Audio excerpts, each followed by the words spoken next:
Leona's still available, Shyvana's still available, Renekton, a lot of these big pick champions that we've been highlighting are all there. And as we've seen already, SK deciding that Ziggs is scarier than a Leona. We'll have to see which of these supports gets their hands on it. I am expecting it to be picked. Yeah, and if we look at things now, Elise got through, picked up straight away, Fnatic having no real hesitations on that front. On the other side, that leaves the Shyvana and the Renekton here for SK Gaming, and well, Freddy can play them both. Svenskeren quite happy to take the Shyvana off into the jungle. My guess is it's time to troll. My guess, with two tanks being locked in with a Renekton and the Shyvana, we've seen Gambit going Shyvana, Dr. Mundo. Fnatic responded by going Trundle. And I think it can work for them. If, Renekton has already been taken away, Soaz could pull out Karma again. I'm not convinced. It's something that he's played a few times, played it at Battle of the Atlantic, and it didn't offer the impact he wanted to. So I would expect a Trundle right now. Those two tanks also is going to give you a very clear idea that Orianna could be a pick. Yeah. If you put the ball on either of those initiators, you've got a very good combo, you've got a nice front line, you've got good protection for your back line, and a non-safe AD carry like Jinx. I think this is a little bit scary. And we see it is the Thresh that will be paired in there. Jinx, Thresh is the lane for Fnatic on the blue side, along with that earlier. And as we said before, Jinx, the champion that Reckless has played and done so well with in his first 2 games, not died up until now, as is Yellow Star statistics as well. On the other side then, for SK, they've got those 2 tanky champions in there. I guess we can expect the AD carry and support to come this round, leaving that mid lane until the very last. Yeah, that's definitely going to be the case, I think. Play it a little safer, allow yourself a counter pick. I think we're still theorizing towards Orianna, so you could even lock that in and deny that from Peke, who is a phenomenal Orianna player himself.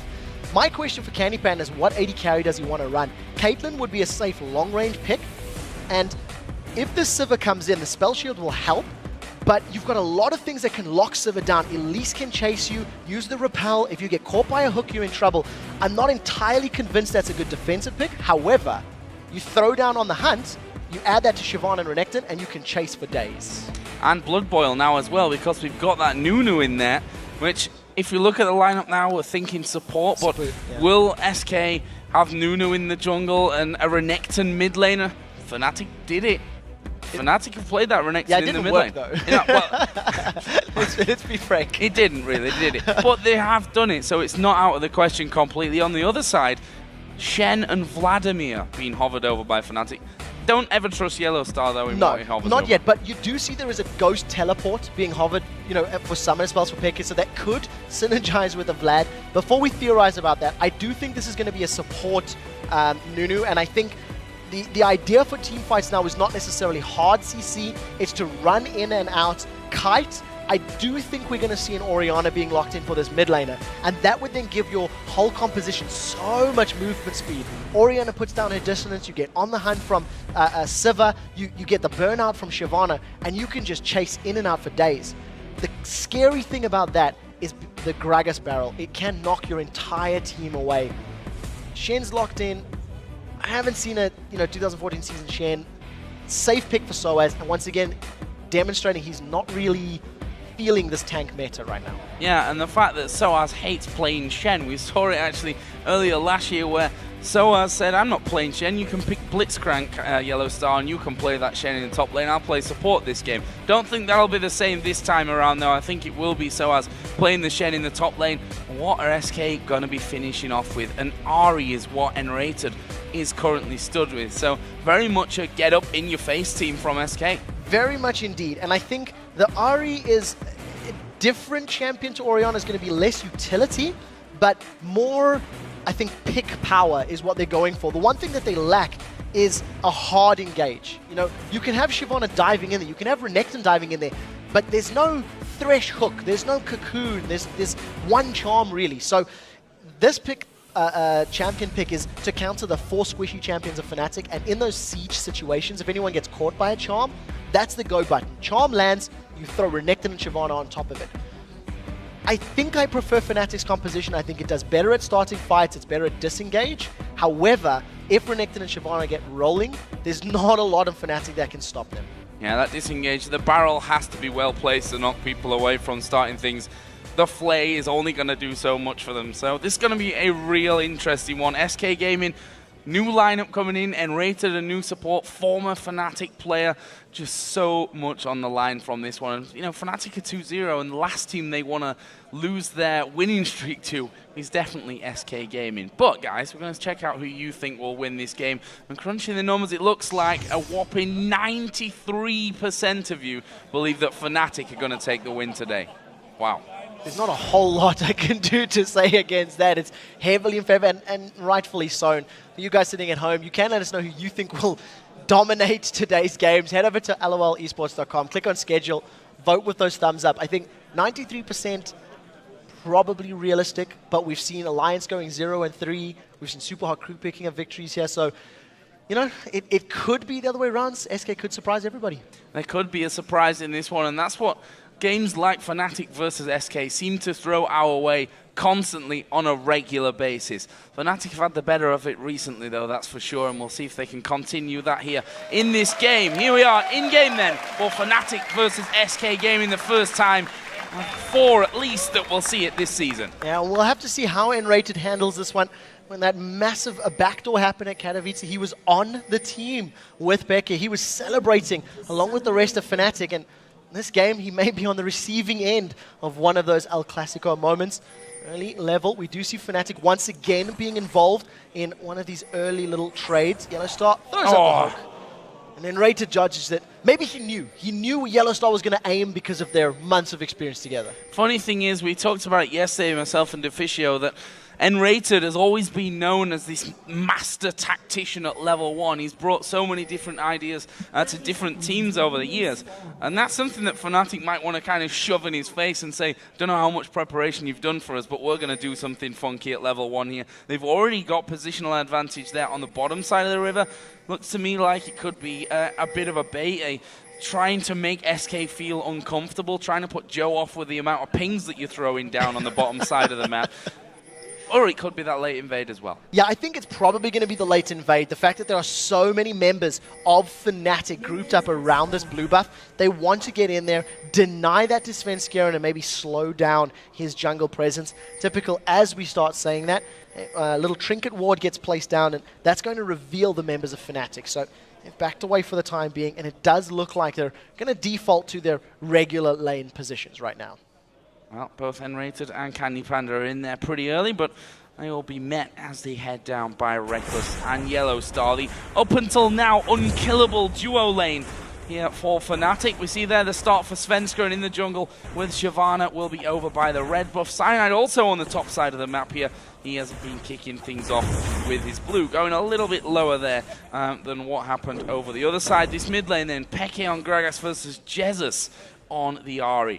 And, you know, Ahri we also saw from the former SK mid laner Ocelot quite a lot. And while he's not there anymore, this game could still be a classic for us. Yeah, we'll have to see how Jesus plays this Ahri in the mid lane. I actually think that Ahri's got slightly better, you know, single target kill potential thanks to all of his spells. Land a good charm, follow up with the rest of your damage, and, you know, Peke could be in trouble. But because of the great early wave power that Peke's Gragas is going to have, he should be able to keep Jesus on the back foot. Maybe keep him playing a little bit defensively to mitigate some of that early level pressure that could come in. One thing that's going to be annoying for Fnatic, I think, is the constant snowballs coming out from Enrated down in that bottom lane. Saying that, though, we can see that both Yellowstar and Reckless making sure that they keep a lot of damage coming the way of SK Gaming. Enrated obviously can sustain himself in terms of getting health back there by chomping down onto those minions, but other than that, he's going to run out of mana pretty quickly. Yeah, he's going to be relying on that visionary passive of his. After a couple of auto attacks or spell casts, he's allowed to cast another spell for free. So I think once the minion wave's with him, he can try get some auto attacks down, but it does also mean that the minion wave is going to start pushing. You'll notice now that if Enrated and Candy Panda get in range, they're going to slowly start shoving this wave a little bit towards Fnatic. But as it stands right now, that cannon minion is going to help them out. The one thing I do want to keep my eyes on in this particular matchup is how these bruisers do with no exhausts on the side of Fnatic and no exhaust on the side of SK. There are 3 ignites apiece. So this is definitely signaling we want to kill you, and we want to kill you quickly once we get to fights. Another interesting fact as well is like taunt landing there from Soaz onto Freddy, which will give him a bit of free damage. Last time Fnatic played against the Shyvana in the jungle was game number 1 of the entire season against Gambit, where actually Diamond had a 37 CS average lead over the entire game over Cyanide. And we can see this time around with Elise in the jungle, Cyanide is actually spending a lot more time in terms of farming and leaving those lanes quiet for now. Yeah, we'll see how it works out for, you know, pressure in the late game. I almost feel like Diamond Prox spent too much time in the jungle. He should have helped out in the lanes a little bit more. In talking about the lanes that need a little bit of help, Candy Panda has been smacked in the head so many times by Reckless's rocket launcher. He keeps using that switcheroo ability, using the extended range on that rocket launcher, Fishbones I think he's called, and continually keeping Candy Panda once again playing defensively. That's an 8 CS lead already, and that could continue to grow if Reckless keeps up this focused, poke. Svenskeren using that Shyvana's ridiculously fast movement and clear speed there to get over, steal away the Wraiths, and look at this positioning, coming right around the back of Fnatic at this point, but will they actually fall for it? Candy Panda is pretty low. They've got no, as you said before, real hard CC to lock them down, but the slows may just be enough, as we do see Shyvana coming around the side. There are the Chompers coming down, but Yellow Star is already starting to take a lot of damage. The Boomerang not quite got the range there to get in and do more, and they managed to walk off. However, the flash was used from Yellow Star. Yeah, very, very crucially. I actually like the thinking from Yellow Star. He tried to land a death sentence to actually pull himself further away from Candy Panda and Enrated, but unfortunately missed the skill shot. With Summoner Spell being burned and the fact that Fnatic are still pushing this wave up, it allows them to potentially be ganked once more. Svenskeren just needs to make sure he does it in the next couple of minutes before that Summoner Spell becomes available, and ideally before they actually hit 6, when you've got the box and you've got a little bit more zone control from the Thresh. That was Svenskeren's first appearance on the map. Up until now, Cyanide has been where a lot of people will consider Spider's best, I think, out of vision the entire time. No one likes a Spider running around, and maybe even less so SK once Cyanide finally does come out of there. He's 10 CS behind though, which is the interesting story from this too, because of the fact that Svenskeren has come out of the jungle to help, but he's still that far ahead. And we'll see how it works out for the time being, because Cyanide has had no presence at all. He moved towards the top lane. Freddy was already backing away thanks to a nice deep ward. Cyanide, not necessarily known for his super early ganks. He tends to respond wherever Fnatic need help. If a lane is under pressure or if they want to get somebody fed, that's where he tends to put himself. So for the time being, nobody on Fnatic needs the assistance of their teammates, so Cyanide is doing the best he can to farm.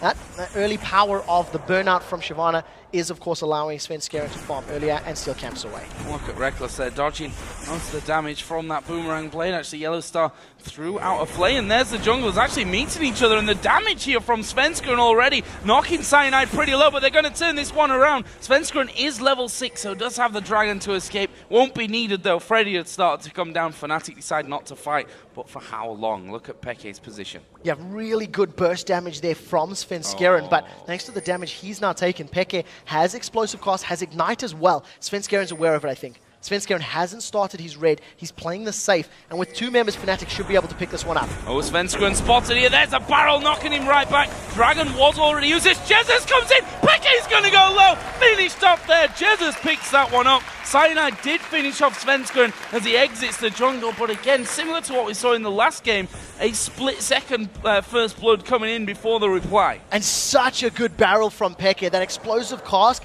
actually preventing Svenskeren's Dragon descent from getting him out to safety. The flash body slam to apply the slow, so very good play from Fnatic, but I think that because Svenskeren knew that it was coming, he called for assistance and Jesus responded in time. So Jez is able to get himself on the board, get that kill with Ari, and is going to return to lane with a little bit of extra ability power, some cooldown reduction thanks to that Fiendish Codex, and he's going to try to control Peke just a little bit more. Top lane's been very quiet so far. 61 to 57 CS, pretty much bang even up there. And so as he's been pretty vocal about the fact that he really doesn't enjoy playing Shen in his top lane. He spent a lot of time under his turret, just making sure that the last hits continue to come his way. There is Freddy actually diving in onto him and actually going to pop the ultimate here, so he's going to go for Soaz. He has an ignite, but that's the thing about the top lanes like this. Both of them got mobility abilities that get him out. Yeah, and you see that Soaz with his shield and his dash can at least clear out. Part of the reason that's quite smart from Freddy is it gives him that nice big burst of HP. So once Dominus runs out, he's going to remain at that higher HP pool, and that just allows him to stay in lane, to CS for longer, and stick around. It's a little risky because he doesn't have a ward in the river, so if Cyanide were to gank now, there's no Dominus available, there's no vision, so it makes it a little bit more unsafe for Freddy, but I think he's having a good read on the match right now, realizing that Cyanide is not in his general vicinity. And Cyanide's going to try and stop this pink ward being taken out here. Svenskeren, though, will be able to walk in there, and I was going to say dodges everything, but Spider's not exactly easy to get away from, but he takes the ward anyway.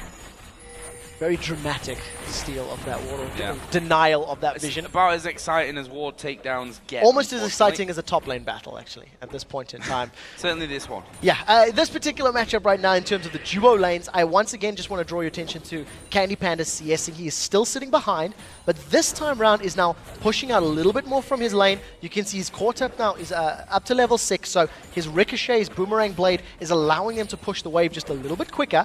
And you don't get the sense that Rekkles is in complete control of this lane right now, as those first opening levels where Jinx's sort of damage and range will out-sustain that of Candy Panda's Sivir. You see Rekkles does take a bit of damage underneath the tower. Candy Panda drew that tower aggro, but no. Hit actually coming out onto him there. Cyanide is on the bottom side of the map as well. And he's just going to make sure that that dragon is warded up and not being taken away sneakily by Svenskeren. One thing I'd like to just make you think about as we get to this mid-game, once we start seeing Fnatic roaming and rotating to try to push down towers, SK Gaming have to be a little bit careful. Their only real wave clear comes from Ahri and from Sivir, both of whom are relatively short range. Sivir's going to be relying on that Boomerang Blade and the bouncing from the ricochets. Ahri needs to get her Orb of Deception out. Whereas, if SK start to siege up, Fnatic have got pretty good wave clear. Long-range splash damage from Rekkles' Jinx, as well as those barrels from Gragas. So, you know, defense as well as offense, the wave clear sits with Fnatic, which allows them to maybe pick more of those opportunities. It has been a bit of a slower start to this one. 11.5 minutes in currently. No dragon taken down. I kill a piece, though. And SK, if we look at the gold total there up at the top, are 500 or so in the lead at this point. And Svenskeren once again getting some deep wards in there. He wants to keep up that pressure, and the CS lead that he's actually built up at this point is at 56 to the 40 of Cyanide. Meanwhile, the mid laners are both headed back here for a bit of a shop, and looks like we're going to be seeing them coming back to lane with a little bit more to work with. Yeah, I think this is actually pretty good decision making from both teams, to be fair. There's nice natural power curves for all of the champions involved. They all scale relatively well through the mid to the late game. And I think maybe with the exception of Shen, if he just builds tanky, not being as impactful as I feel a Renekton could be in a team fight, Soaz is going to be able to split push and rely on that Stand United, which is a much better way of joining the fight than the use of teleport. So both of these teams comfortable to get to the mid to late game. And I think that's why we've seen very little pressure on the towers, very little focus on accelerating the game. They just want to get to a comfortable power item spike before they pick fights. Here we go. Cyanide moving down towards the bottom lane right now. Will he be able to sneak in there? There's no ward in that brush currently. And Shyvana a long way away, which means this will be a 3-on-2 if Fnatic can get the starter to it. If they can get things rolling and get the initiation that they need to really lock down a second kill of this game for them. Actually, Rekkles pushing that wave up towards the turret, and SK will quite happily let it fall back somewhat here before they push that one back out. Yeah, unfortunately, I think the wave is still going to push a little bit towards Fnatic unless Rekkles keeps using that splash damage. For the time being, we're going to look for that cocoon to actually start the engagement. Cyanide has committed a lot of time to this bottom lane, and it doesn't look like Rekkles has got the memo because he continues to push the wave up. There was a ward put in that secondary bush, so if Cyanide had pushed a little further up, yeah, have been given away his position, and fortunately decides to back away. So that's about 30 or 40 seconds, for all intents and purposes, wasted right now. And you know, there's always the theory of you push the wave to make them think that there's no one there, but if you do it 2 or 3 times, that guy in the brush is kind of just wasting his time. However, it does mean that they've got a little bit more of a resource to work with down on the bottom side for the Dragon. And that is a sneaky Dragon, my friends. Very good decision making. What was great about that is if SK had any vision there, you've seen Yellowstar coming into the pit, basically hugging the wall, and then pulling Elise in with the use of that lantern. So you're never going to think, hey, a support's going to take the Dragon. You can start theorizing your junglers nearby, but a nice early pickup for Fnatic. They are still only 200 or 300 gold ahead of SK Gaming right now, but they have the timer on the Dragon. They can set up vision wards in the next sort of 3.5, 4 minutes, so it's ready for the next respawn, and then get themselves into a position to challenge. Actually swings the gold back over in Fnatic's favour. They're now sat at 300. The advantage as both mid laners get their blue buff. Should talk about their items now because they're both finished off their first big pickups. Athene's Unholy Grail for Peke and Deep Deathfire Grasp over for Jezza. So he's going to be looking to burst that single target down. And for him, he'll be probably hoping that that person is Peke. Yeah, Peke or Reckless, I think, once we start seeing these next Dragon fights. And I almost prefer an Ahri in this situation as opposed to a LeBlanc, because I think that not only is Ahri maybe a little bit safer with 3 charges. Oh, they've caught Jesus! There's a barrel coming in, and we've got Elise there as well. And actually, Jezza's using a charge to try and get away. Peke completely predicting that one. The barrel rolls in, and just as we were talking about the DFG and the ability for Jezza to single someone out, Fnatic counter it with a kill. Very well played by Cyanide. Just that additional burst in the spider form in conjunction with Peke's Gragas allows them to secure that one. And another kill sitting for Fnatic. So they're 2-1 up as far as the kills are concerned. Jezza's going to be a little bit more cautious, maybe actually even warding up that sort of Wraith Bush area. We've seen a ward earlier from Svenskeren, and he went to clear out a pink ward that was there. Peke doesn't have Cask available, but they're going to go on Freddy. A big man coming into this top lane. Freddy down at half HP. Flash comes in. This is going to be a dive, though, for Fnatic. Soaz just sat there tanking it up, but he realizes, you know what, we don't have the damage for this one. Svenskeren dives right down the middle of them, but Peke going to be slowly grinded upon. There is Stan United. Actually, the stun coming down won't allow Soaz to follow through, but Cyanide is now there as well. Soaz is still alive. Peke is still alive. There is a repel. They've gone back in for some reason, and Svenskeren now going to try and chase down Cyanide, giving a bit more damage back, and somehow Fnatic pull those 2 low health members out of there. Nobody dies in that situation. It was just Fnatic realizing they needed to back away. Luckily, having the 3v2 advantage forced Freddy and Svenskeren to be a little bit more hesitant about diving, about continuing the chase, and that is what allowed Fnatic to get away. It was a brave move stepping back forward for Soaz, but it worked in his favor because the barrel was right on top of him. He put a big signal for SK saying, if you want to go for Soaz, you need to take more poke. My body slam should be available and cooldown, and, you know, calling your bluff, basically. At the end of the day, nobody goes down. While it was happening, there was also a lot of movement in the bottom lane. So we may have to keep our eyes on Candy Panda and Rated versus Reckless and Yellowstar. They were moving towards the river, putting a lot of wards down. That's a ring of vision that Yellowstar is putting down in anticipation of ganks and rotation, or roams rather, from Jezza's Ahri. There was the hook coming out from Yellowstar. Well, and Rated simply just dodging away from that one. Here is Cyanide making a return to the top lane. And we're going to see Svenskeren doing exactly the same in here as well. They tried to dive last time around. It cost them a lot of health and almost 2 lives. Are they going to go for that one again? It doesn't look like it. Cyanide has backed off. Yeah, in that previous dive, I think Peke, they overestimated the damage they were going to put down.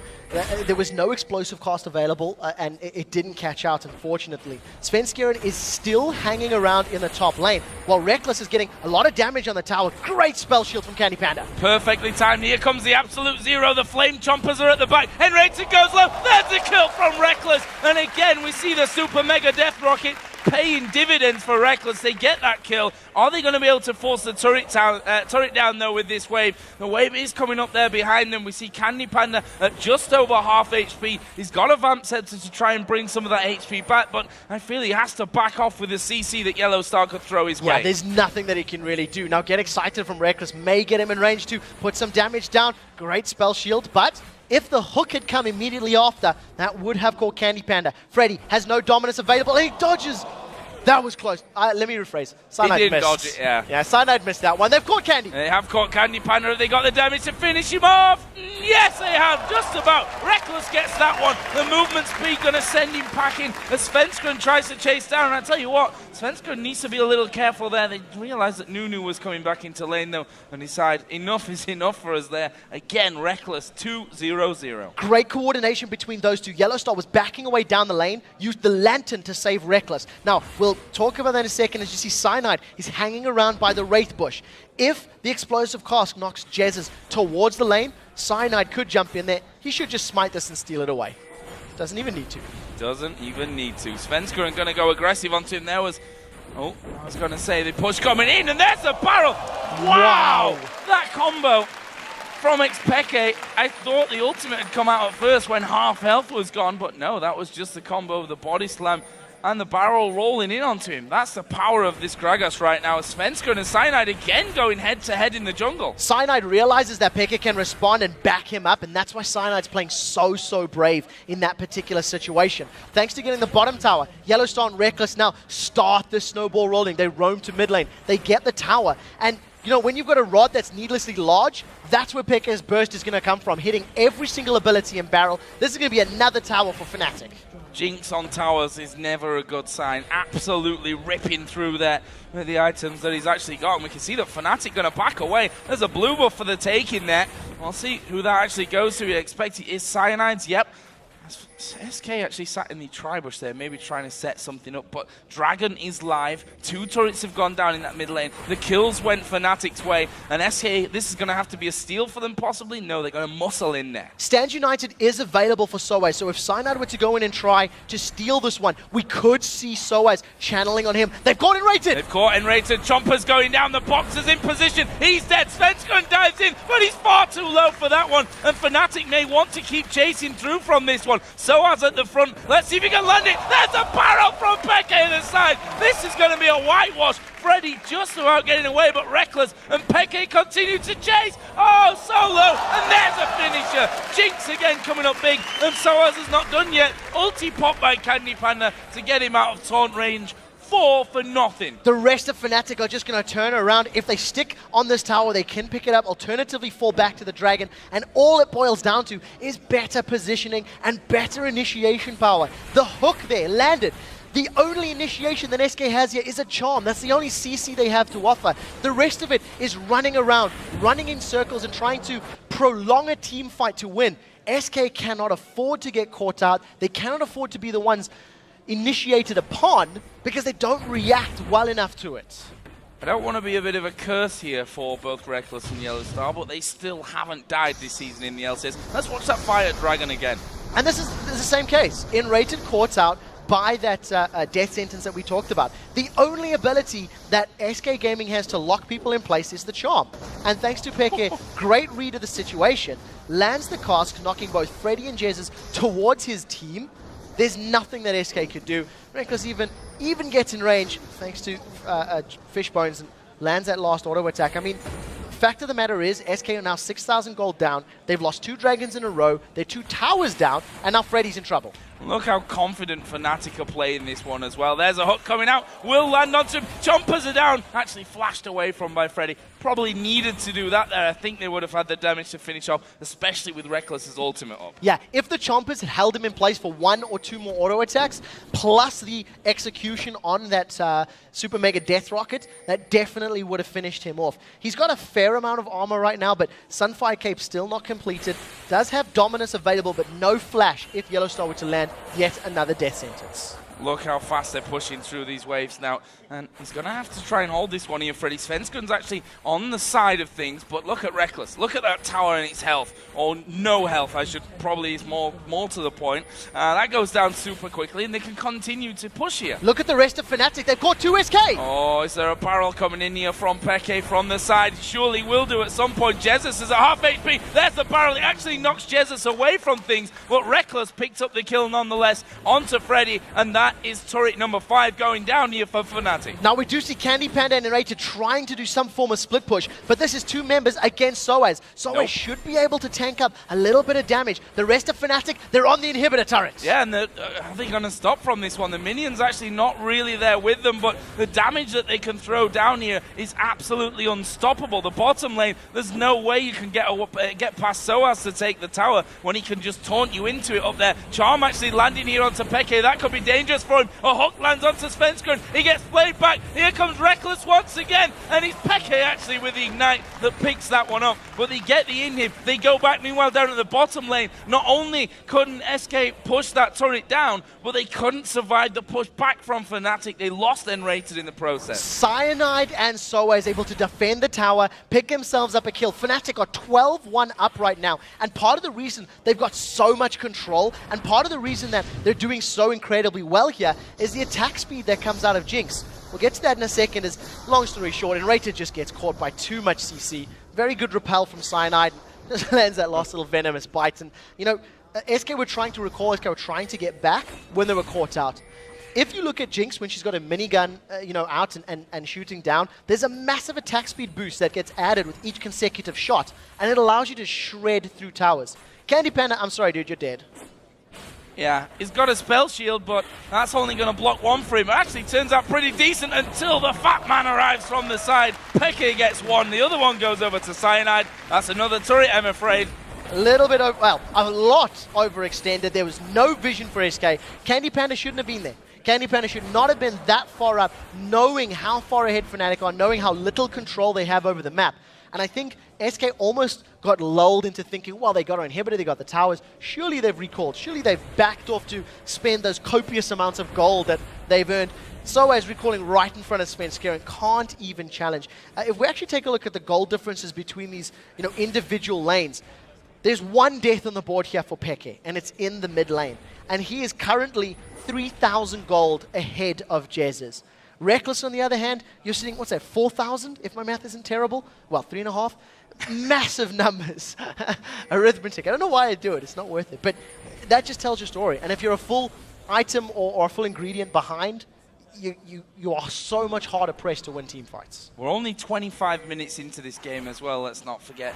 14-1 in kills. That's a pretty ridiculous total to have here at this level of the game. 7-1 in turrets. The gold is just miles ahead for Fnatic, and they are going to keep pushing. I don't know what Svenskeren is doing. Unless he wants to pick a fight coming in from the side, all he's done is given Fnatic free time to deal damage to this turret. Svenskeren is still floating outside. They've caught Jesus. They're going straight in there. Barrel comes down. Jesus actually falls there to Reckless. That's going to mean he can get in. Super Mega Death Rocket comes through. It's actually an auto attack that gets that one. Double kill coming down. Another one will be picked up by Cyanide. Hook gonna miss, but it doesn't matter. Candy Panda's not gonna escape. Oh, smart. Pulls the barrier. Zap comes through, but not got the range. Fnatic don't care. They want the tower. Now they're going to be able to pick this one up. They can get onto the inhibitor as well. There are super minions up in the top lane and 3 members still down, but there's only 15-second death timers right now. It is still 26 minutes into this game. Fnatic need to be a little bit careful if they decide to stick around. I think wisely, backing away is the right decision. They were low on HP. They do not want to give up those massive kill bonus sprees over to SK Gaming. And when you consider the only member to have died is Peke, that's a good decision, and this is basically how it starts. Look at the damage that gets caught to Jez's. Even though they don't, connect the hook with him, the zap, auto attack, and explosive cast. I mean, that's 3 abilities. Basically kills him from the fight immediately, and it's just a cleaning crew. They came in like a wrecking ball, quite literally, and Reckless just wrecked them under the tower. Wow, you really wrecked that one, didn't you? Reckless, this was actually pretty smart, pretty awesome from Candy Panda, but in the end didn't quite make awesome runaway. Didn't make that much of a difference, yeah, is what I guess I'm trying to say with that one. But fighting an uphill battle, I think, is maybe even a slight understatement here from SK's side of things. Looking down the scoreboard, 9 assists for Soaz, not been able to pick up any kills, but he's not died either. 5-0-4 on Cyanide, 4-1-5 on Peke. Again, Reckless, 8-0-3. And Yellow Star, 0-0-11. For the record, Reckless and Yellow Star, still 0 deaths between the two of them over 3 games in the LCS against Gambit, Alliance, and SK Gaming. You talked about this being an uphill battle for SK. That hill is Mount Everest right now. 15,000 gold down. They have no control over the map. They can barely get into their own jungle. They've got their own blue buff, which is great, and they're diving on Soaz, and it's not going to be enough. Yeah, actually, they've got Reckless in there as well, but Svensson may have bitten off a little bit more than he can chew. They're going to just focus him straight out of there. Peke gets that kill. Reckless going to keep chasing through. Can they grab anyone else? Yellow Star queues up the hook, but Freddy flashed it. That definitely would have connected as well. If that flash hadn't come down, Freddy would have been caught and pulled backwards. Now, with Super Minions still pushing the top lane, I believe, as well as in the middle lane, they're going to focus their attention on bottom. Soaz can recall, heal, and join the fight on whoever dives with that Stand United, and I'm expecting that to be the story. They're actually doing it on Reckless. What comes through? Stand United is there. They're going to go for Freddy first of all. No, they're not. They're going to the backline. There goes the ultimate out of Reckless. He picks himself the 9th kill of the game, and he's going to keep chasing it onto Freddy, who's got his ultimate running, but that won't be enough to save his life. It's Peke that picks that one up, and Fnatic want more kills. The taunt landing on towards Jesus. Peke is keeping him on the fountain and pulling him off the fountain. There's another one for Reckless. Svensson gets back on, but the hook lands onto him. There's the kill coming back onto Soaz from the laser on the fountain, but it doesn't matter. That's the ace for Fnatic. And in the first El Classico of the 2014 season, Fnatic absolutely wiped the floor with SK Gaming. There is very little to say about this game with the exception of get wrecked. Fnatic once again demonstrating crisp, clear communication, rotating for objectives, pushing lanes. Tower after tower fell, and I really feel that Jinx is a ban-worthy champion against this Fnatic squad. It offers everything. You've got wave clear, you've got tower killing power, you have CC. I mean, you have to put Reckless on a different champion. Yeah, he's still going to do well, but you're not going to get quite as wrecked, basically. I know I'm saying, dude, he hasn't died in 3 games. I mean, he truly is that good. I really believe it's that deserved. Well, we wondered how the hype was going to fit to his performance, whether the points were going to cross on that one. I think a few of those questions have already been answered with the game. Just to run through his scores from the first 3 games here: 8-0-9 against Gambit, 7-0-5 against Alliance, and here 11-0-6 against SK Gaming. Yellow Star, 0-0-15 as Annie, 1-0-8 as Leona, and 0-0-16 as Thresh. Their KDA between them is just not even funny anymore. I also owe Yellow Star basically an apology for one thing. I did not rate him very highly as a support in the summer split of the LCS. When he transitioned to that position and Pushu took over an AD carry, I felt he got caught too often, and I wasn't feeling his impact in games. Battle Atlantic things stepped up, and now in the LCS, these last 3 matches, Yellow Star is a massive part of the reason Reckless is doing so well. His zoning is the best I've seen out of any support. Yesterday on Annie, he kept Genji and Edward completely at bay. Now on Thresh, once again, the threat of the hooks, and he lands so many of them at key points. I feel that Yellow Star has stepped up his support game immensely over the course of the last few months, and that is a terrifying bottom lane here in Europe. Someone that we've overlooked a little bit just because of those ridiculous scores from the bottom lane is Soaz in the top lane. Mr. Reliable he wasn't. When he had bad games, Fnatic tended not to do so well. If you look at his playing Trundle in the first game, doing so well with him, brought out the Renekton, not a champion that he really liked to play in the past. Bringing out Shen here, a champion which he's openly gone out to avoid by playing a support Blitzcrank in the summer split. He has stepped his game up here and really adapted to what the team needs right now. And it's an interesting adaptation because he hasn't tried to fit with the meta. He's going to champions that he's comfortable with that sort of work within this one. I still feel like if he were playing champions like a Shyvana, Dr. Mundo, he could probably even do a similar position, maybe even better. But you know what? It's working for them. The Trundle pick was phenomenal. I think they can pull that out now at any time as well. If you see those tanks coming in and you need that, Pillar of Ice for some zone control, it works with the composition. So it's great to have that in your pocket, and it's also good to show everybody else Shen still works. Yeah. When the rest of your team gets super far ahead, but he can still fit, he can still work. If they'd shut him down harder or the other lanes hadn't fallen so far behind, maybe he would have been outscaled, but the game didn't go that far. Well, we're all wondering Who's going to stop Fnatic and when that'll be? We'll be finding that out in what looks like the coming weeks, maybe, the way that Fnatic have been playing the last 2 days. Guys, we're going to be AFK for just a moment, but when we return, Shox and Demon will be talking to Reckless from Fnatic. And then it's time for RNA's Millennium to battle Diamond and Gambit. Will Millennium